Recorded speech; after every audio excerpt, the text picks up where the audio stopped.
Pemirsa, Kementerian Lingkungan Hidup mengungkapkan akan memanggil 8 perusahaan yang diduga menjadi penyebab terjadinya bencana banjir yang melanda sejumlah kawasan di Aceh dan juga Sumatera Utara hingga Sumatera Barat.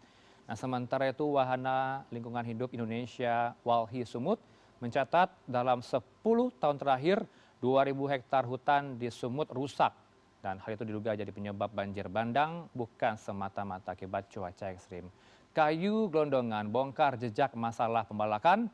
Kita langsung bahas bergabung dari luar studio pada sore dengan Mas Rianda Purba, Direktur Eksekutif Walhi Sumatera Utara, tengah berada di Jakarta. Selamat sore Mas Rianda, apa kabar Anda? Ya, selamat sore Bang.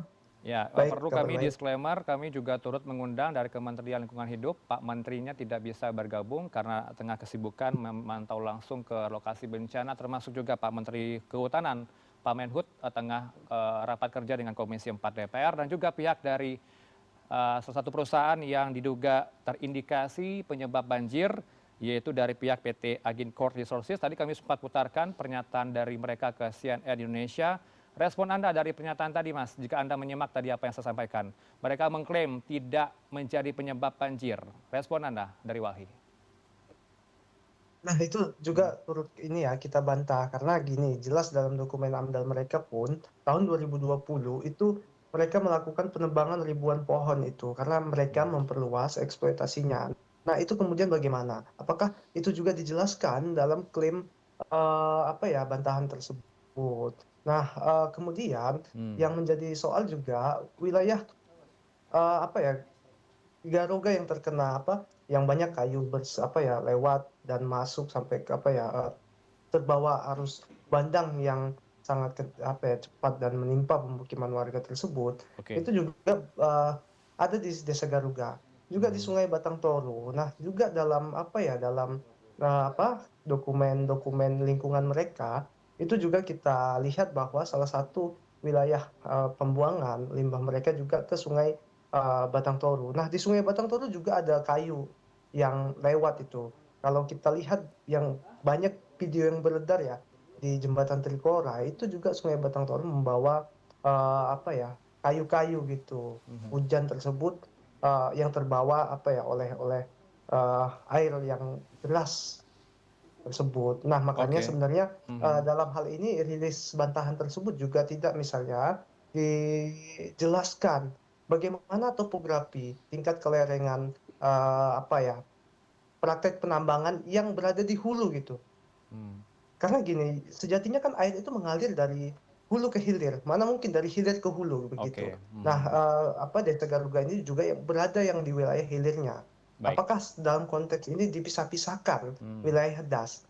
Nah, bagaimana Hmm. misalnya potensi apa aliran baru gitu tercipta karena proses bandang ini. Oke. Nah, itu juga apakah dijelaskan dan ya, Hmm. tampak itu belum juga dijelaskan. Makanya itu sangat-sangat kita bantah. Baik, Mas Rianda, perlu saya tegaskan sini, klaim mereka itu berada operasionalnya bukan berada di desa Das Garoga, Mas Rianda, tapi mereka terpisah dari Das Garoga, mereka berada di Das Pahu, di mana bukan titik banjir operasional mereka. Respon Anda? Nah, itu ya bukan katanya di titik banjir, tapi di sampingnya itu Sungai Batang Toru juga apa ya deras dan membawa apa ya material kayu itu. Hmm. Nah, artinya bukan hanya ini jangan kita apa ya PT Ginkgo juga hanya fokus di misalnya apa Das Garoga itu tidak berhubungan, Oke. tapi juga mereka salah satu yang berkontribusi, Bang. Mhm.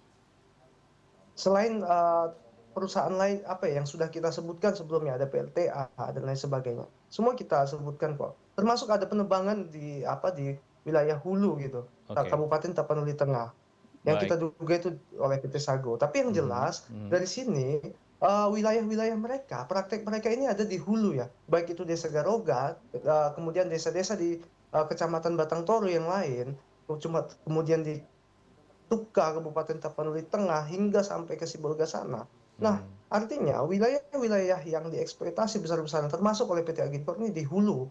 Nah, mana mungkin air itu juga apa mengalirnya ke wilayah hulu gitu. Kalau nggak kan tempat mereka saja gitu. Di atas tambang eh, saja yang banjir gitu. Kemudian tambang tersebut membuang seluruh aliran-alirannya, apakah limbah dan lain sebagainya itu kemana? Oke. Pasti ke hilir kan. Mhm, Apakah mhm. membor air ke bawah begitu?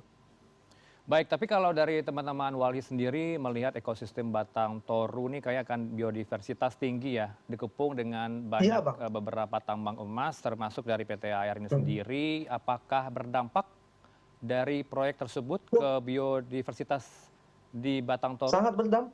Dampaknya apa? Sangat berdampak, Bang. Mhm, Nah, sangat berdampak. Pertama gini, Bang, pengurangan wilayah, ini ya, habitat mhm, habitat orangutan. oke, Nah, karena di sekitar dan tempat di mana PT AR tersebut bekerja mengeksploitasi emas, mmm, sumber daya alam tersebut.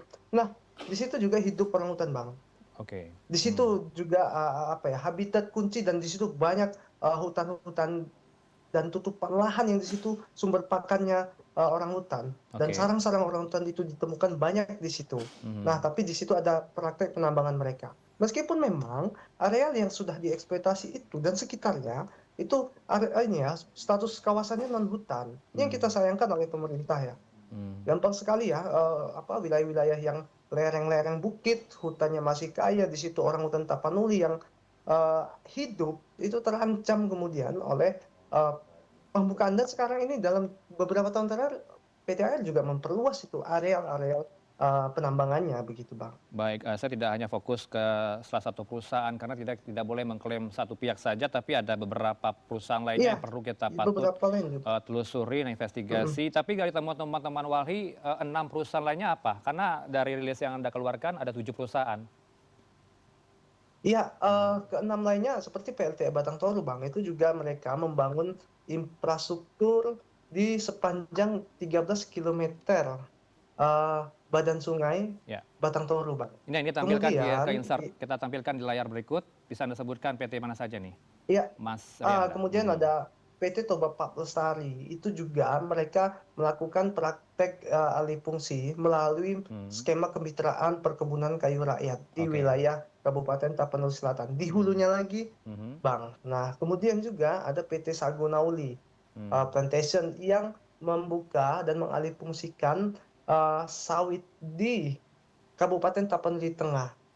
Dan oke, mereka sampai hari ini operasional di wilayah Kabupaten Tapanuli Tengah itu belum punya hak guna usaha, Bang. baik baik baik, Nah, mhm. ya itu, indikasi yang kita temukan juga bahwa praktek itu dilakukan dari awalnya adalah jual beli lahan, kemudian pembukaan lahan yang sedang proses penanaman sawit. Ya ya Nah, itu perlu berlangsung dalam beberapa tahun ya terakhir saja perlu gitu, saya Bang. disclaimer, CNN Indonesia tentu kami menghubungi juga dari 6 perusahaan lainnya, tidak hanya fokus di PT AR, demi, azas Ya, keberimbangan kami yang perlu, tegaskan di sini turut juga akan, mencari tahu nomor kontak dari masing-masing perusahaan tersebut, karena tidak boleh, memunculkan salah satu pihak begitu Mas Rianda. Mas Rianda juga kita fokus terhadap apa yang disampaikan oleh Pak Menteri Kehutanan tadi di RDP, Rapat Kerja Komisi 4, temuan, dari Kemenhub justru malah bertambah Mas, tidak hanya 7, ada 12 perusahaan.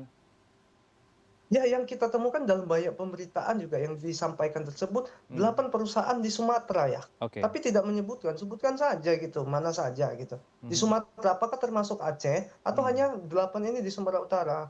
Apakah termasuk juga di Sumatera Barat? Karena baik di Aceh maupun Sumatera Barat, teman-teman Walhi di sana juga menyampaikan mmm. lebih besar lagi justru kalau seluruh Sumatera begitu. Hampir semuanya adalah praktek eksploitatif terhadap, hutan-hutan begitu. Oke, Nah, sampaikan saja, jangan mmm, kemudian menggantung informasinya sehingga, penuh banyak menimbulkan dugaan-dugaan liar, oleh publik begitu. iya iya iya. Datanya berbeda sekali antara Kemenhub ada 12 perusahaan yang temukan indikasi menjadi kontribusi banjir Ya. di Pulau Sumatera Utara dan juga dari Pak Menteri LH menyebutkan ada 8 perusahaan. Kalau Walhi 7 perusahaan, ada 7, 8, 12. Ini mana yang tepatnya nih Mas? Yang Anda, miliki datanya sama dengan kementerian atau justru berbeda?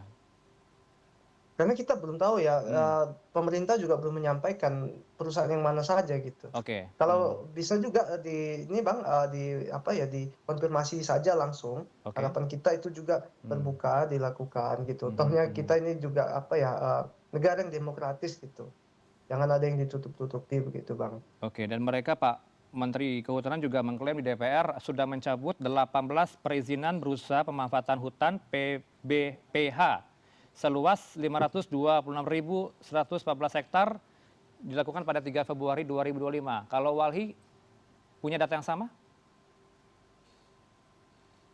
Mas PBPH Rianda? di wilayah mana itu, Bang? Di Pulau Sumatera Utara nih, di Provinsi Sumatera Utara, mencabut di ya Kabupaten 18 mana, Bang? PBPH seluas 526.000 nih Mas. Tadi kami kutip dari teman-teman di lapangan. Iya, tapi apakah itu yang di wilayah mana? Apakah itu di wilayah ekosistem Batang Tiga Toru ya? provinsi terdampak, Atau di wilayah lain? 3 provinsi terdampak ini yang dikatakan oleh Pak Menhub ke DPR. Iya, Mhm. itu makanya kita sebutkan itu masih parsial, Bang. 3 provinsi terdampak itu sangat luas ya. PBPH itu ada hutan tanaman industri, Oke. ada juga Hmm. ini ya pemanfaatan apa HPH dan lain sebagainya. Begitu, Bang. Baik, kalau klaim dari Menhub juga ada penurunan deforestasi Mas Rianda dari 2024 hingga September 2025 dari angka 216 hektar menjadi 166 hektar. Artinya mereka sudah bekerja nih untuk memfokuskan deforestasi ini. Iya, artinya Hmm. memfokuskan tapi berkurang tidak terhenti, Bang. Nah, itu Oke. yang kita sayangkan. Hmm. Nah, harusnya itu terhenti total gitu. Bahkan juga proses pengurangan dan deforestasi itu berlaku secara legal, Bang. Maksudnya berlangsung secara legal ya, melalui Hmm. perizinan-perizinan yang dikeluarkan. Nah, kawasan hutan ini sendiri itu yang sering juga gampang sekali apa ya, diubah-ubah gitu. Yang hutan alami, yang ekosistemnya masih punya Mhm. keanekaragaman hayati, itu Oke. diganti Mhm, gitu. mhm, Di mhm. belakang meja dari Jakarta sana, dari Hmm. manapun, tapi tidak lihat fakta. Itu menjadi hutan alami, menjadi non hutan. Yang desa-desa, yang pemukiman warga, Mhm. eh, yang sudah ratusan tahun existing, itu dijadikan hutan gitu. Nah, ini yang apa ya, yang kemudian makanya kita lihat angka luasan kawasan hutan eh, apa ya tetap, tapi kemudian praktek di lapangan Mhm. eksploitasi dan deforestasinya tuh kok terus berjalan dan ternyata itulah hutan alami yang sudah dikeluarkan dari kawasan hutan itu dijadikan objek-objek investasi gitu, pertambangan, pembangunan infrastruktur. Oke. Ini nyata kok, Bang. Mhm. Ya, temuan lainnya Mas di Provinsi Aceh dan juga Sumatera Barat, apakah teman-teman Walhi juga menemukan hal yang sama? Ada proses pembalakan liar yang terjadi akibat banjir ini terakhir? Nah, itu bisa dikonfirmasi langsung, Bang, Hmm. kepada teman-teman.